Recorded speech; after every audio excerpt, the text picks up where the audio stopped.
오늘 말씀은 시편 17편이 되겠고요. 제목은 주여 주의 기이한 사랑을 이렇게 잡아왔습니다. 먼저 같이 본문을 같이 읽겠습니다. 시작. 여호와여 의의 호소를 들으소서. 나의 울부짖음에 주의하소서. 거짓되지 아니한 입술에서 나오는 나의 기도에 귀를 기울이소서. 주께서 나를 판단하시며 주의 눈으로 공평함을 살피소서. 주께서 내 마음을 시험하시고 밤에 내게 오시어서 나를 감찰하셨으나 흠을 찾지 못하셨사오니 내가 결심하고 입으로 범죄하지 아니하이다. 사람의 행사로 논하면 나는 주의 입술의 말씀을 따라 스스로 삼가서 포악한 자의 길을 가지 아니하였사오며 나의 걸음이 주의 길을 굳게 지키고 실족하지 아니하였나이다. 하나님이여 내게 응답하시겠으므로 내가 불렀사오니 내게 귀를 기울여 내 말을 들으소서. 주께 피하는 자들을 그 일어나 치는 자들에게서 오른손으로 구원하시는 주여, 주의 기이한 사랑을 나타내소서. 나를 눈동자같이 지키시고 주의 날개에 그늘 아래 감추사 내 앞에서 나를 압제하는 악인들과 나의 목숨을 노리는 원수들에게서 벗어나게 하소서.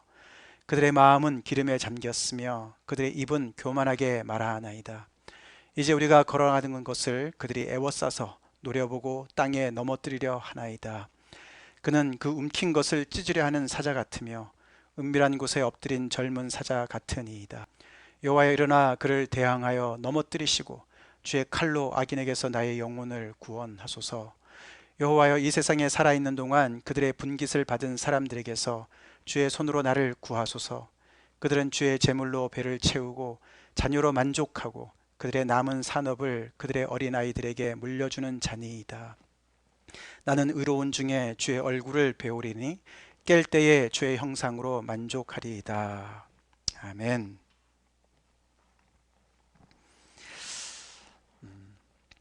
저희가 어느새 시편 17편까지 왔습니다. 5월 1일부터 시작되어서 매일 한 편씩 매일 성경을 따라가면서 우리가 묵상해 왔는데 17편까지 왔는데요. 이쯤에서 한번 우리가 이런 질문을 해보면 좋을 것 같습니다. 기도 생활 오래 되면 어떤 일이 벌어질까? 기도 생활을 오래 하신 분들 우리 주변에도 많이 있고 또 저희 우리 교회 식구들 안에도 많이 있습니다. 그죠?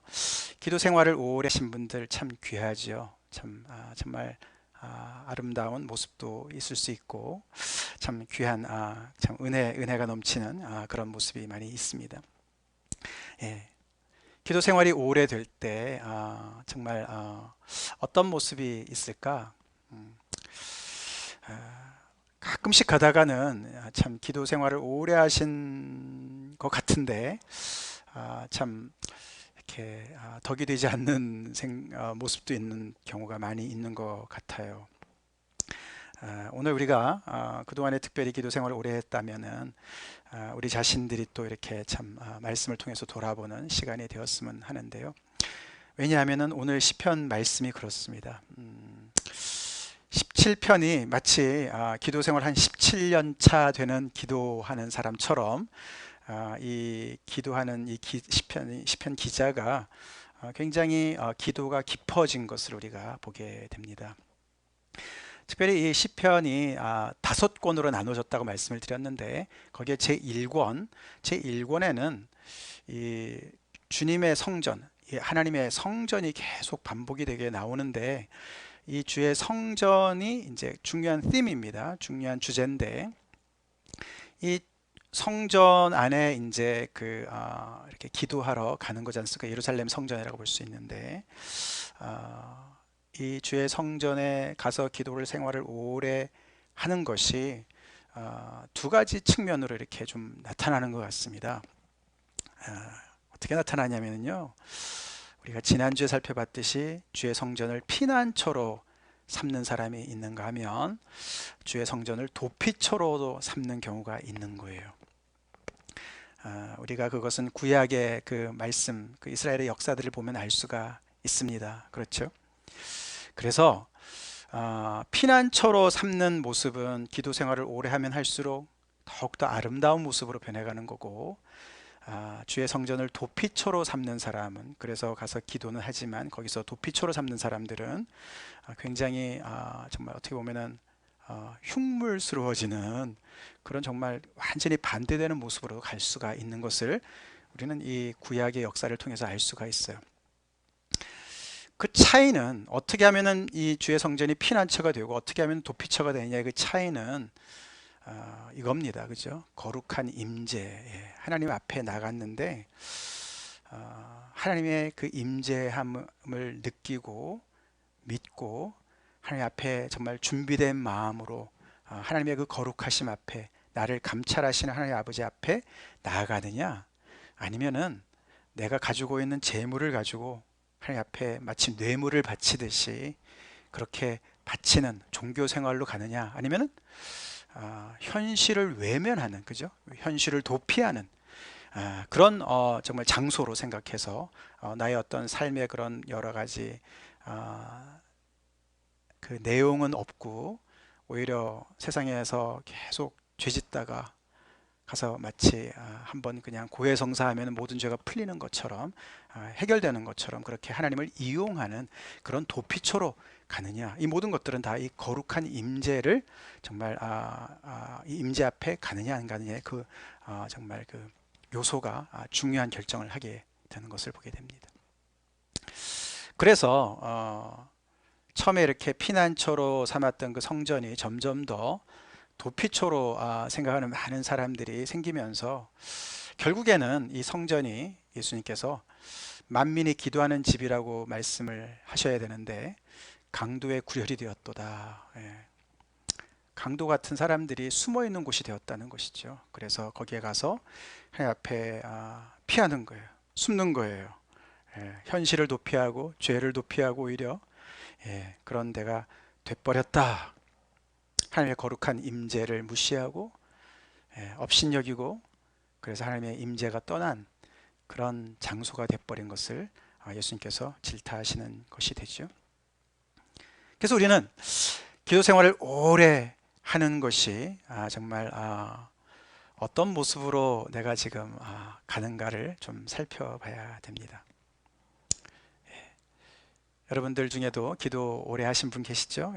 기도 생활 10년, 20년 꾸준히 하시는 분들 계시죠? 새벽 기도도 하시고.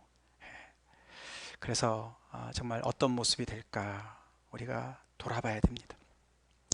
아까 말씀드렸듯이 17편은 여러 가지를 우리한테 가르쳐 주는데, 특별히 이 기도 생활 오래 하면서 오래 하지만서도 계속 변하지 않는 것이 있고요. 또 그런 중에 변하는 것을 두 가지를 우리가 이 시편 17편 오늘 우리가 아까 읽은 말씀을 통해서 볼 수가 있는데요. 먼저 불변하는 것을 찾아보겠습니다. 변하지 않는 게 있어요. 뭔 것 같습니까? 오늘 우리가 읽어봤지만 신기하게도요, 이 감당이 안 되는 원수들은 계속 있습니다. 17편까지 오는데도 계속 오늘도 그 원수들이 등장을 합니다. 그렇죠? 여러 가지로 표현을 합니다. 나를 친다, 일어나 친다, 그렇게 얘기하고, 나를 압제하는 악인들이다, 내 목숨을 노리는 원수들이다, 그렇게 얘기합니다. 근데 원수들은 늘 나보다 힘이 셉니다. 기도 생활 오래 해도 참 이 대상은 좀 바뀔 수 있을지 모르지만 계속 원수들이 늘 있고, 그렇기 때문에 항상 살려주세요, 그렇게 기도를 하는 거. 오늘도 마찬가지로, 그죠? 17편 1절에서 그는 하나님 앞에 부르짖습니다.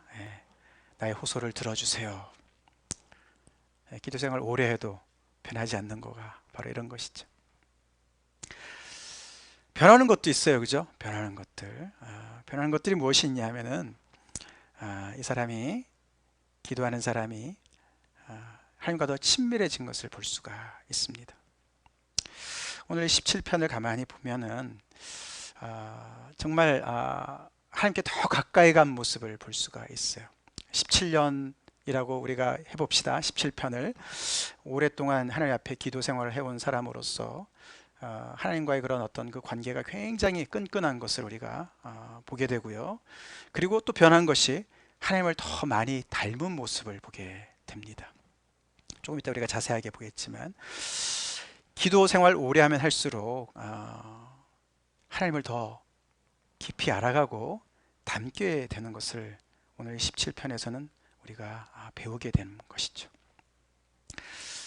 여러분들 중에 하나님과 더 친밀해지기를 원하시는 분 계시죠? 하나님을 더 닮기를 원하시는 분 계시죠? 그러면은 기도의 자리로, 거룩한 임재 앞으로, 하나님의 임재 앞으로 나가셔야 하는 것을 오늘 우리가 배우면 되겠습니다. 불변하는 것은 정말 이렇게 늘 있지만서도 그래서 우리가 계속해서 하나님 앞에 살려주세요, 구원해주세요 이 말은 계속 할지 몰라도 그러나 그것이 10년 전의 이야기랑 굉장히 다른 차원의 그런 기도가 되는 것을 우리는 알게 됩니다. 이 불변하는 것이 말이죠, 꼭 오늘 제가 이 말씀을 준비하면서 참 이 설교 준비하는 거랑 너무 비슷하다 생각이 좀 들었습니다.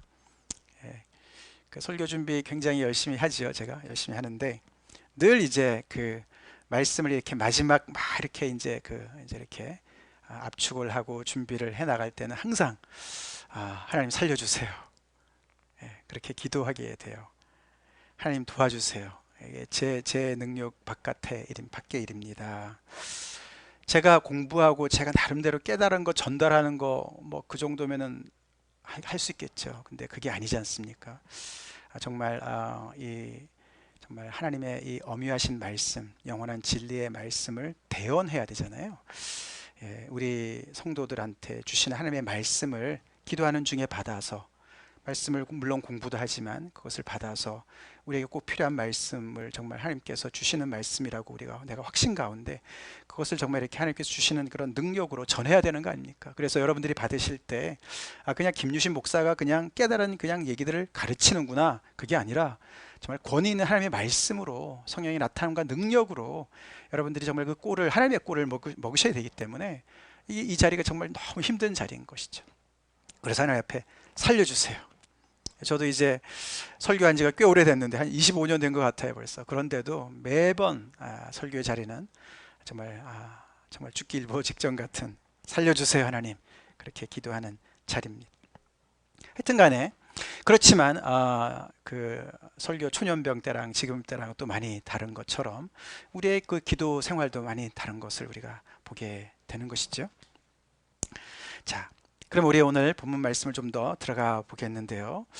이 시편 17편에서 나오는 그 시편 기자는 굉장히 이렇게 성숙한, 그런 쑥 자란 어떤 그런 기도의 사람인 것을 우리가 보게 됩니다. 그래서 기도 생활을 오래 한 모습이 여기저기서 많이 보여요. 그는 오늘 아까 우리가 봤지만서도 그는 이렇게 압제자가 있고 자기를 압제하는, 자기를 정말 이렇게 박해하는 사람이 있고 대상이 있고 그것을 하나님 앞에 가지고 나가는 그런 구도로 기도를 하는 것이죠. 그래서 이걸 가만히 보면 이제 이렇게 삼각형으로 우리가 볼 수가 있습니다. 그래서 그의 기도의 그 핵심은 내 형편을 공평하게 살펴달라는 것이에요. 그렇죠? 그러니까 2절에 주께서 나를 판단하시며 주의 눈으로 공평함을 살피소서, 그렇게 기도합니다. 시편 기자가 하나님 저를 봐주세요, 그렇게 기도 안 해요. 마치 우리 삼각형이 말이죠, 이게 정삼각형인데 저쪽이 위에 있는 삼각형이 이렇게 찌부러진 삼각형이에요. 그죠? 마치 하나님과 자기는 굉장히 가깝고 압제자는 저 멀리, 하나님과도 멀리 있고 나랑도 멀리 있는 그런 상태로 기도를 하는 게 아니라 공평하게 살펴달라는 얘기지 않았습니까? 그죠? 그러니까 하나님 앞에 자기도 서고 압제자도 세우는 거예요. 같이 동등하게 세우는 거예요. 하나님과의 거리도 똑같이 세우는 거예요. 그래서 하나님 저를 봐달라는 거 아닙니다, 공정하게 재판해 주세요, 이런 말이에요. 자, 그래서 그는 하나님을 우리 앞에 표현대로 의로우신 재판장으로 하나님을 부릅니다. 그래서 하나님께서 저의 호소를 들어주시고 저의 울부짖음을 들어주시고 저의 기도를 들어주세요 라고 하나님을 재판장으로 하면서 그는 2절, 3절, 3, 4, 5절에서 그는 자신의 무고함을 호소합니다. 무고함을 호소해요.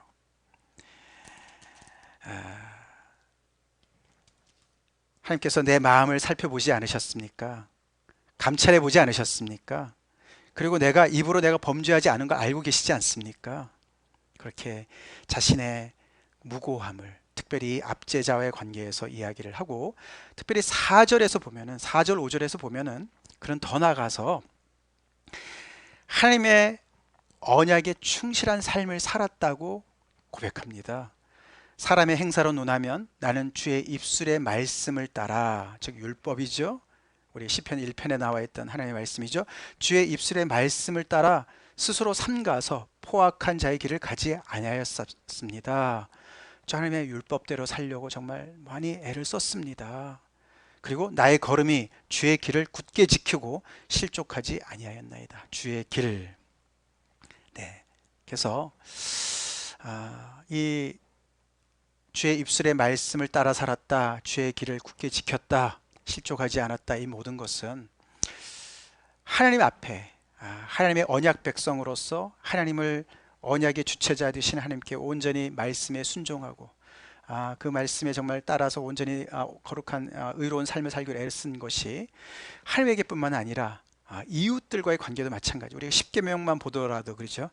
처음 1부부터 4계명까지는 하나님과의 관계고 5부터 밑에는 또 이웃과의 관계 아닙니까? 그 모든 것들이 이웃과의 그런 관계에서도 마찬가지. 그래서 이 시편 기자가 하나님의 말씀대로 충성을 다해서 언약에 내가 굉장히 충성스럽게 진실되게 하나님을 섬기고 이웃을 그렇게 제가 대해왔습니다. 그렇게 고백하는 거예요. 우리가 지난 2주에 걸쳐서 살펴본 시편 3편 말씀이나 시편 11편 말씀, 우리가 여러분 기억하시겠는데요. 처음 3편에서는 그죠, 너무나 이제 원수들이 많으니까 하나님 저 살려주세요. 그러고 그 정말 이 찐한 그 관계적인 하나님의 그 사랑, 그 하나님의 성품을 붙잡았습니다. 그죠?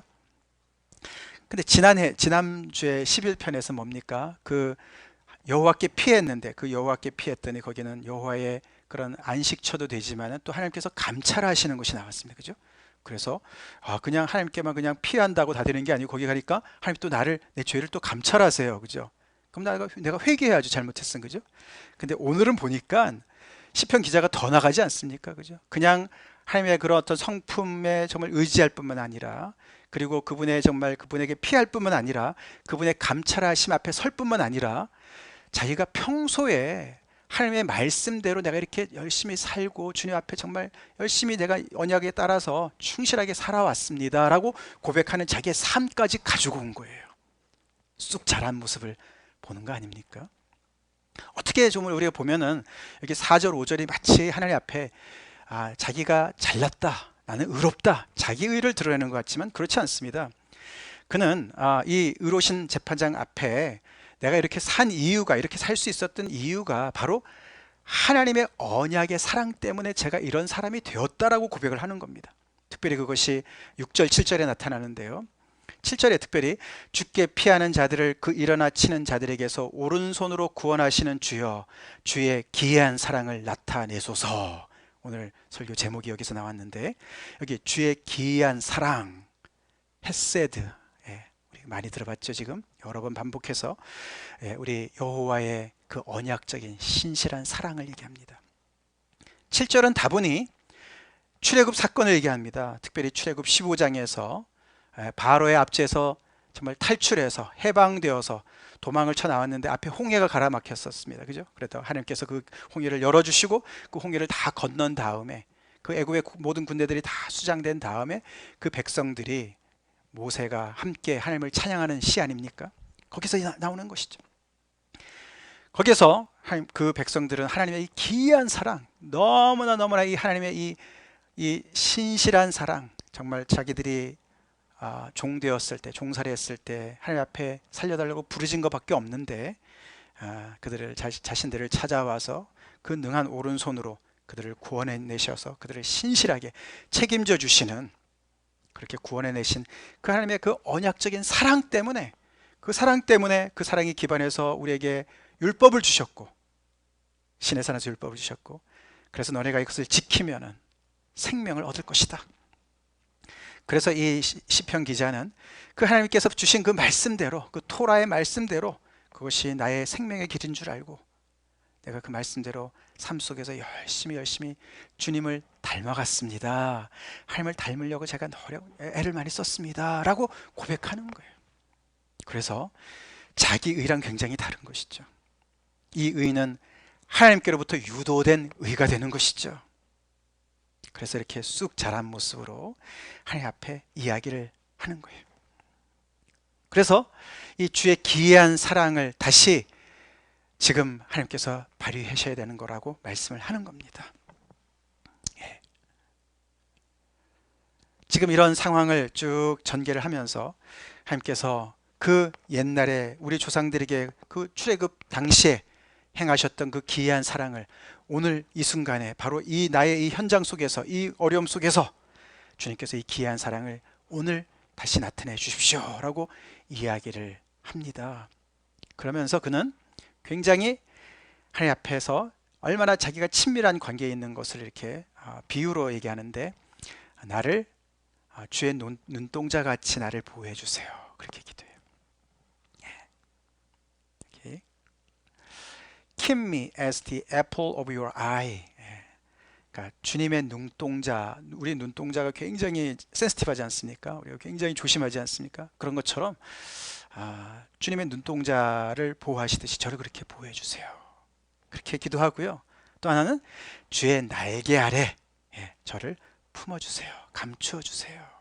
마치 어미새가 새끼를 이렇게 품고 있는 것처럼, 그래서 위험이 지나갈 때를 기다리는 것처럼 그렇게 나를 날개 아래 품어주세요, 감추어주세요 라고 기도합니다. 사실 여기서 이 시편 기자는 굉장히 담대하게 기도를 하는 것을 알 수가 있어요. 하나님께서 이렇게 기이한 사랑을 행하셔야 되는 거 아닙니까? 어떻게 보면은 하나님 이걸 왜 안 하시고 가만히 계세요? 라고 따지듯이 그렇게 기도하는 것을 알 수가 있습니다.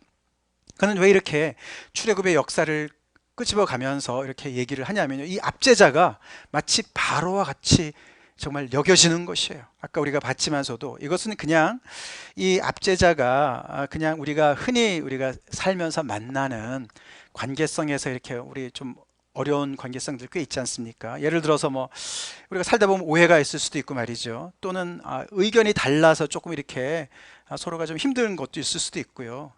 아니면은 많은 경우에 있어서 우리가 굉장히 속이 좁아서 편견 때문에 서로가 달라서 이렇게 화해가 안 되는 어떤 그런 부분도 있을 수 있고 말이죠. 어떤 사소한 다툼이나 뭐 이런 것들 있을 수 있는데, 뭐 주로 그런 것들이 이제 교회 생활하다 보면은, 그죠? 교회 안에서 우리가 성도들 간에 있는 갈등들 아니겠습니까? 여기서 이 압제자는 그런 사람을 얘기하는 것이 아닙니다. 그런 사람을 얘기하는 것이 아니에요. 아까도 봤지만 이 압제자는 악인들이라고 표현했고요, 나의 목숨을 노리는 원수들이라고 표현했습니다.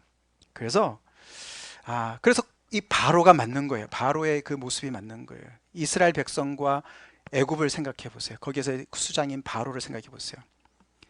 그들이 얼마나 악했습니까? 그렇죠? 악했어요.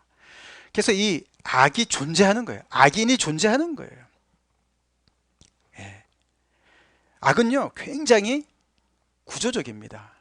구조적이고요, 집단적이죠. 애굽의 그 시스템을 생각해 보시면 압니다. 얼마나 그들이 구조적이고 집단적으로, 또 체계적으로, 조직적으로 그들의 그 이스라엘 백성들을 정치, 경제, 사회, 문화, 심지어는 믿음, 종교까지도 다 그들을 약탈하지 않았습니까? 그들을 너무너무 차별하고 그들을 짓밟지 않았습니까? 그런 걸 얘기하는 거예요. 그게 악인 거예요. 지금 마치 시편 기자에게 있어서 이 압제자는 그런 역할을 하고 있는 거예요. 그래서 이 악한 자가 굉장히 의도적이고요, 계획적이고요, 그리고 계산적이고요, 굉장히 악의적인 거예요. 그냥 어떻게 하다 실수한 것도 아니고 뭐 이런 것이 아닙니다. 굉장히 악의적인 거예요.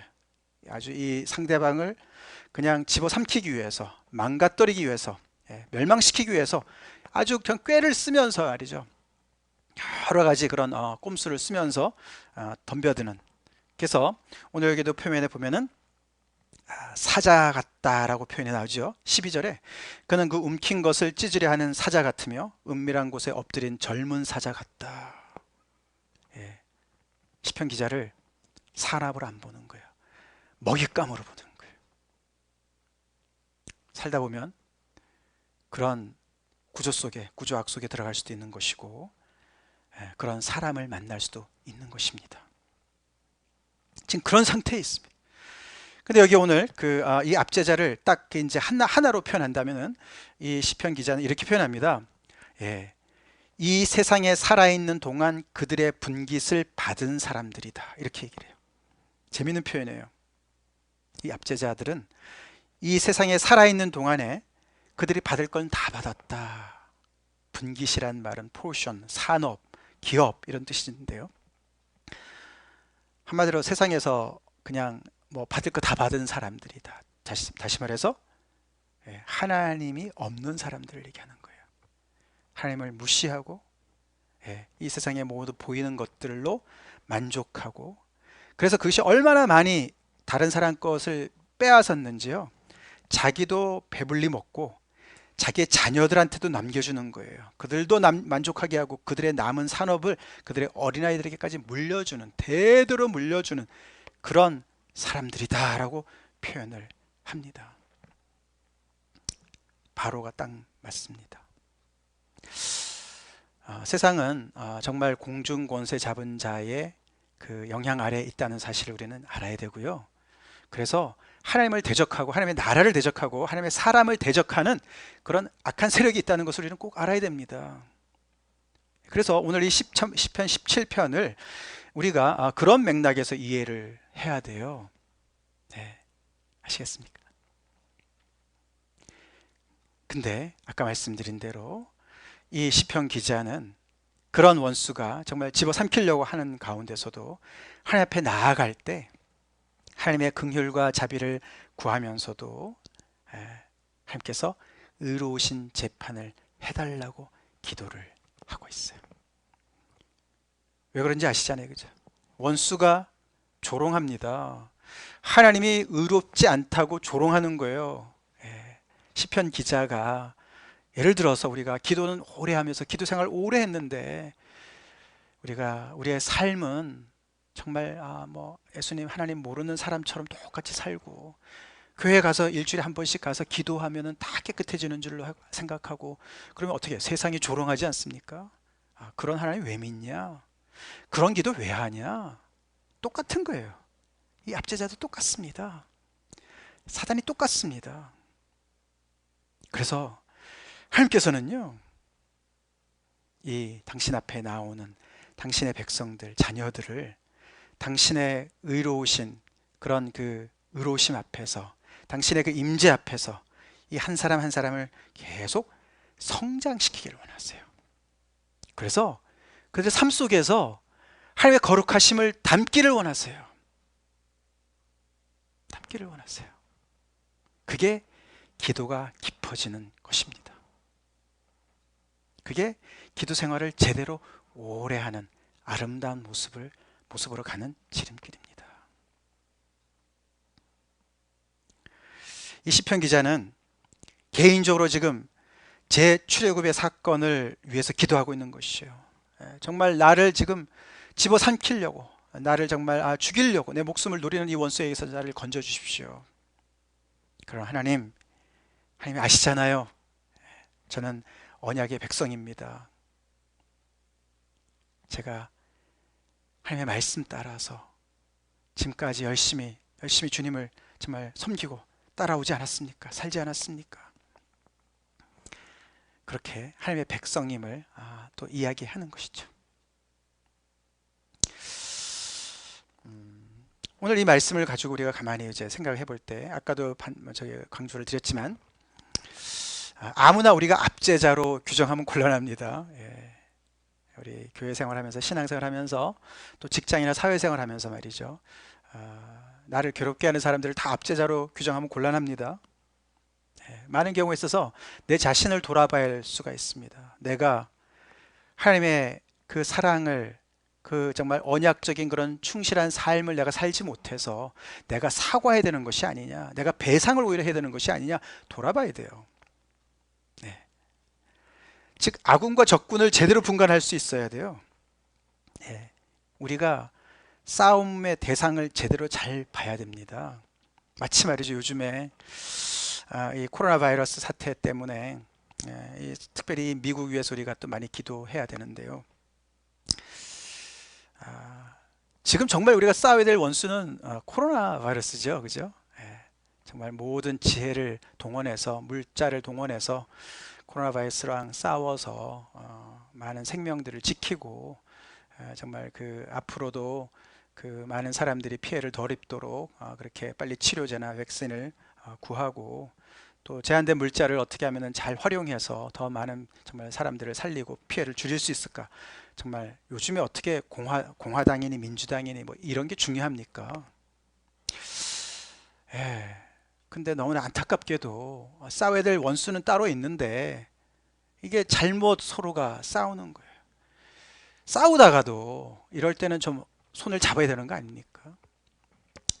그래서 정말로 정말 이 제대로 원수를 규정해서 싸워야 되는 거 아닙니까?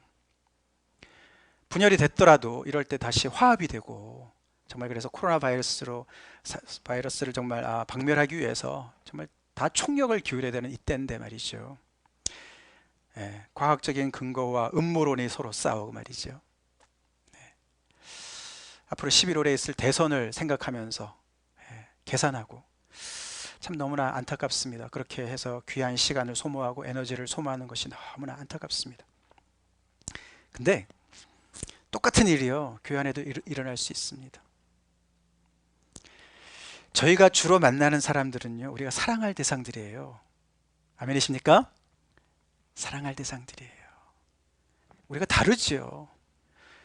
좀 안 맞는 것들이 꽤 있지요. 우리가 서로가 또 정말 부족하니까 실수도 하지요. 그러나 우리는 그 속에서 하나님의 그 언약적인 그 신실한 그 정말 헤세드와 하나님의 그 신실한 그런 충성스러움을 본받아서 우리는 그렇게 우리를 정말 귀한 지체들 그렇게 서로 정말 하나님이 우리를 사랑하셨듯이 형편과 처지 상관없이 우리를 정말 온전히 사랑하셨듯이 그렇게 우리는 서로를 사랑해야 되고, 그 사랑이 정말 한결같이 끝까지 계속 가는 그런 성실함으로 우리는 서로 사랑해야 되는 것이에요. 그래서 우리가 시편 12편에 우리 아까 윤영 집사님도 김영 집사님도 언급하셨지만, 여호와의 도우소서, 경건한 자가 끊어지며 충실한 자들이 인생 중에 없어지나이다. 경건한 자, 충실한 자, 이 경건한 자는 하나님의 인자하심을 닮은 자를 얘기하는 것이고, 충실한 자는 하나님의 그 언약의 신실하심을 닮은 자들을 얘기하는 거예요. 즉 다시 말해서 언약의 하나님을 닮은 사람들을 얘기하는 거예요. 그게 신앙생활 아니겠습니까? 그게 기도의 핵심이 아니겠습니까? 우리 기도생활 오래 하면 할수록 우리는 주님의 이 성품을 닮아가야 돼요. 닮아가야 돼요.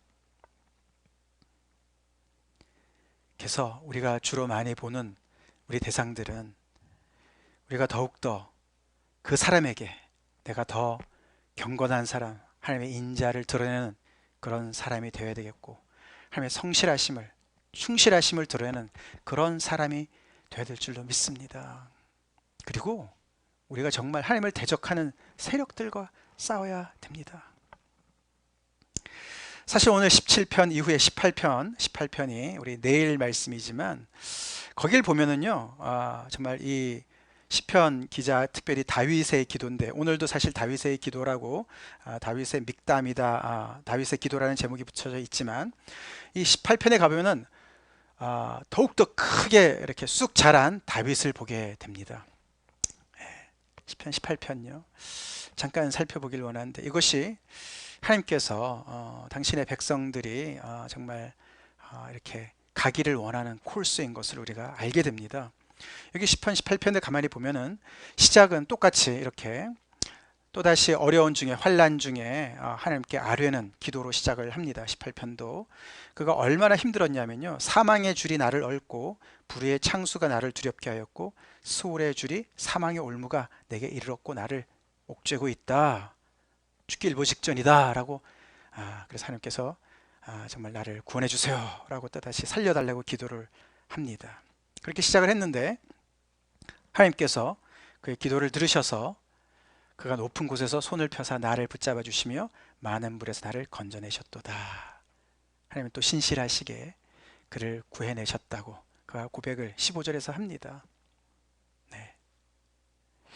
그러고 나서 이 시가 발전을 하는데 어떻게 발전을 하냐면요, 29절에 가보면은 이런 표현이 납니다. 내가 주를 의뢰하고 적군을 향해 달리며 내 하나님을 의지하고 담을 뛰어넘나이다.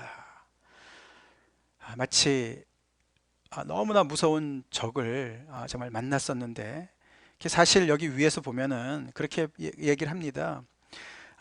나를 강한 원수와 미워하는 자에게서 건지셨으며 그들은 나보다 힘이 세기 때문이로다. 그래서 이 원수가 정말 항상 정말 사자처럼 나보다 힘이 더 센데도 말이죠, 뭔가가 일어났어요. 여기서 보면은 이 시편 기자가 29절에 다윗이 내가 주를 의뢰하고 적군을 향해서 달린다, 이 원수를 향해서 달려가는 거예요.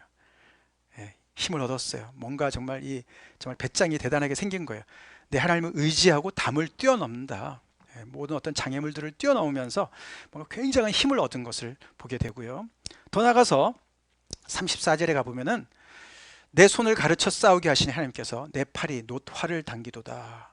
하나님께서 이 다윗을 점점 더 이 믿음의 용장으로 만들어 가시는 거예요. 그래서 이 원수와 직접 싸울 수 있도록 키우시는 거예요. 전쟁할 수 있는 힘을 기르시는 거예요. 길러주시는 거예요. 그래서 결국에는 뭐라고 고백하면 42절 뒤에 가보면은 내가 그들을 원수들을 바람 앞에 티끌같이 부서뜨리고 거리에 진흙같이 쏟아버렸나이다 라고 고백을 합니다. 다윗이 원수를 직접 물리쳤다라는 얘기예요. 물론 다 상징적인 얘기지만, 또 그리고 다윗은 어떤 장군으로서 어떤 그런 전쟁을 얘기하는 것도 있지만은, 여기서 정말 중요한 것을 우리가 볼 때 이 기도하는 사람이 점점 더 아까 말씀드렸지만 쑥쑥 자라면서 성장하면서 하나님의 인격을 닮아가면서 거룩함의 그런 정말 능력 안에서 점점 더 주님의 인자하심과 주님의 성실하심을 닮아가면서 놀라운 능력을 갖는 거예요. 점점 가지면서 하나님의 아들로서, 딸로서, 정말 왕 같은 제사장으로서 이렇게 세상의 원수들과 직면해서 싸울 수 있는 그런 능력을 하나님께서 주시는 것을, 임파워링 하는 것을 볼 수가 있습니다. 그래서 여섯 번째 42절에서 얘기하는 것이 결국은 하나님께서 그렇게 힘을 주시고 그렇게 임파워링 해주셨기 때문에 정말 하나님의 주시는 힘으로 싸워서 이겼지만 자기가 직접 나가서 싸워서 이기는 거예요. 근데 이렇게 엄청난 이런 진도가 이렇게 쭉 진행이 되는데, 우리 자신들 한번 살펴보길 원합니다. 우리는 많은 경우에서 이 1번, 2번에서 계속 이렇게 순환하지 않습니까? 그렇죠. 우리 기도 생활이 오래 돼도 늘 힘들면 환난 중에 하나님 살려주세요 기도하고, 또 구원해 주시면 휴 살았네 그러고 또 까먹고 살다가 또 살려주세요. 이 다윗처럼 그 다음으로 이렇게 넘어가야 되거든요. 성숙해야 되거든요. 점점 더 하나님을 닮아가면서 하나님의 인격을 닮아가면서 하나님의 능력을 덧입어서 점점 더 우리가 정말 이 세상의 원수들과 정말 점점 더 싸우는 그런 정말 기상이 있는 그런 하나님의 사람들로 성장해야 되거든요. 믿습니까? 예, 기도의 생활이 오래됐다는 게 그런 뜻이죠. 그래서 우리가 기도하는 그런 기도와 우리의 삶 속에서 정말 하나님의 능력이 나타나고, 우리의 삶 속에서 하나님의 그런 인자하심과 성실하심이 우리의 인격 속에서 나타나고 관계성 속에서 나타나고 그렇게 돼야 되는데, 이 세 번째, 이게 지금 세 번이 빠진 이 세 번째가 우리가 이게 빠져서 그런 거예요. 이게 뭘 것 같습니까? 이게 바로 같이 읽어보겠습니다. 그의 모든 규례가 내 앞에 있고 내게서 그의 율례를 버리지 아니하였음이로다. 이거 오해하지 마십시오. 율법을 지켜야 된다 이런 뜻 아닙니다. 여기서 얘기하는 규례와 율례는 토라를 얘기하는 거예요. 구약의 말씀, 하나님의 말씀이에요. 생명의 말씀이에요. 하나님께서 이스라엘 백성들을 율법을 먼저 주신 거 아니지 않습니까? 그들을 은혜로 구원을 먼저 하셨습니다. 그리고 그들과 언약을 맺는 가운데서 이 율법을 주신 거예요. 다시 말해서 이 3번은 하나님과의 맺은 언약에 충실한 것을 얘기하는 거예요. 순종을 얘기하는 거예요.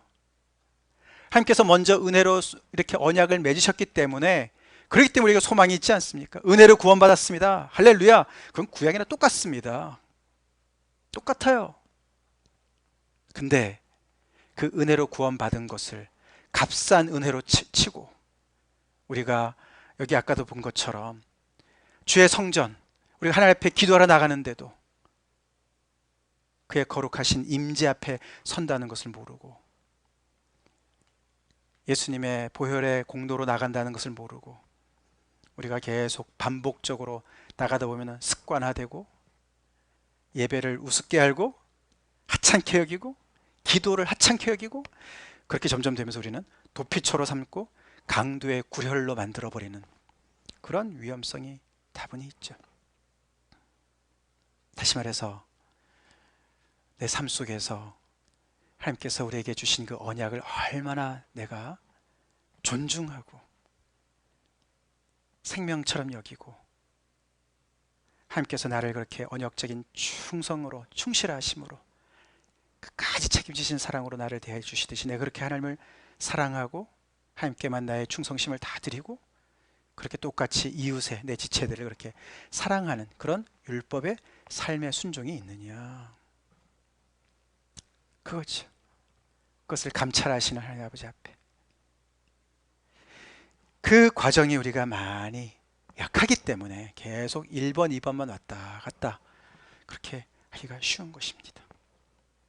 우리 3번의 단계를 잘 넘어서서 4번, 5번, 6번이 우리의 간증이 되길 간절히 기도합시다. 그렇게 주님 앞에 우리의 기도 생활이 업그레이드 되길 간절히 축원합니다. 다 같이 기도하시겠습니다.